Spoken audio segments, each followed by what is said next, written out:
जब ये छोटा लड़का पॉटी कर रहा था तब उसकी पॉटी असली गोल्ड की निकली। डॉक्टर ने भी जब ये देखा तो बोला कि ये तो एक मेडिकल मिरेकल है। उसने तो उस गोल्ड का एक टुकड़ा छक भी लिया। कंफर्म करने के बाद कि ये असली सोना है, डॉक्टर ने तुरंत माँ और बेटे का $1 लाख का हॉस्पिटल बिल माफ कर दिया। जब माँ ने देखा कि उसका बेटा कितना कमाल का है तो वो उसे सीधे ले गई परिवार के पुरखों के पैसे वाले ट्री के पास। लड़के को सब समझ में आ गया। उसने सीधा उस ट्री पर सुसु कर दिया जो 10 साल से सूख गया था। अगले ही पल वो ट्री अचानक जिंदा हो गया और पूरा सोने के पत्तों से भर गया। फिर पता चला कि वो लड़का असल में स्वर्ग से आया धन का देवता था। क्योंकि उसने कुछ टाइम से अपने टारगेट्स पूरे नहीं किए थे तो स्वर्ग के राजा ने उसे गुस्से में आकर धरती पर भेज दिया एक टास्क पूरा करने। उसे बोला गया कि एक ऐसे आदमी को ढूंढना है जिसका पूरा खानदान 9 जनरेशन से गरीब है और अगर वो उस आदमी को $100 मिलियन कमा के दे देगा तो उसे वापस स्वर्ग भेज दिया जाएगा। उसके प्रोटेस्ट करने से पहले ही उसकी आत्मा एक छोटे लड़के के शरीर में डाल दी गई। उसी वक्त डॉक्टर माँ से $1 लाख का मेडिकल बिल मांग रहा था। माँ परेशान हो गई। उसके पैसा बिल्कुल नहीं था। धन देवता ने सोचा ये तो एक छोटी सी प्रॉब्लम है। उसने एक फॉर्च्यून बुलाने वाला डांस किया और तुरंत एक बड़ा सोने का टुकड़ा समन कर दिया। डॉक्टर की आंखें चमक गईं और उसने तुरंत उनका बिल माफ कर दिया। हॉस्पिटल से निकलने के बाद माँ को अपने बेटे पर बहुत क्यूरियोसिटी होने लगी। बेटा अपना असली आइडेंटिटी बताना नहीं चाहता था तो उसने बोला कि गोल्ड किसी पहले वाले गेस्ट का छोड़ा हुआ था। उसने ये भी बताया कि वो बड़ी आसानी से पैसा अट्रैक्ट कर सकता है और कोई भी बिजनेस में बड़ा पैसा कमा सकता है। पर माँ ने उसकी बात पर बिलीव नहीं किया क्योंकि उसकी किस्मत ही गरीबी वाली थी। न सिर्फ उसके सारे पैसे बिजनेस में डूब गए थे बल्कि उसके हस्बैंड की डेथ भी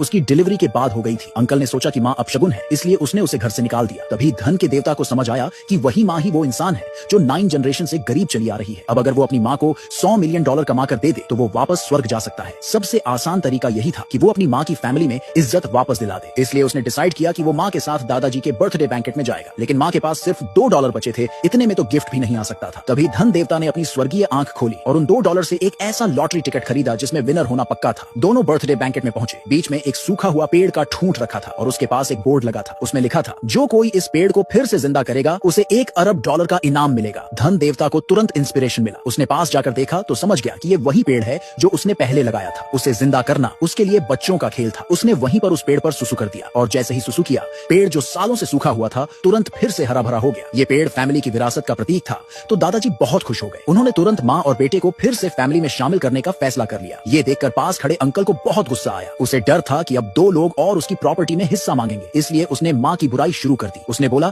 कि उसने तो $100 मिलियन का गिफ्ट दिया है और माँ बस $2 का लॉटरी टिकट लाई है और टिकट का नंबर था 1 2 3 4 5 6 7। अंकल ने इल्जाम लगाया कि ये दोनों बस फ्री में बैंकेट का मजा लेने आए हैं। ये सब सुनकर भी धन देवता शांत रहा। उसने कहा कि उसका टिकट जरूर जीतेगा और उसने अंकल को चैलेंज किया अगर उसका टिकट जीत गया तो माँ को फैमिली में वापस लेना पड़ेगा। अंकल जोर जोर से हंसने लगा पर उसे क्या पता था कि लॉटरी कंपनी तो उसी की है और वो जो चाहे विनिंग नंबर सेट कर सकता है। उसने उंगली चटकाई और एक ऑफिशियल को बुलाया। उसने पूछा आज का विनिंग नंबर क्या है? ऑफिशियल बोला मुझे एक जबरदस्त आइडिया आया है। आज के विनिंग नंबर्स होंगे 1 2 3 4 5 6 7। ये सुनते ही अंकल का दिमाग घूम गया और वो गुस्से से पागल हो गया।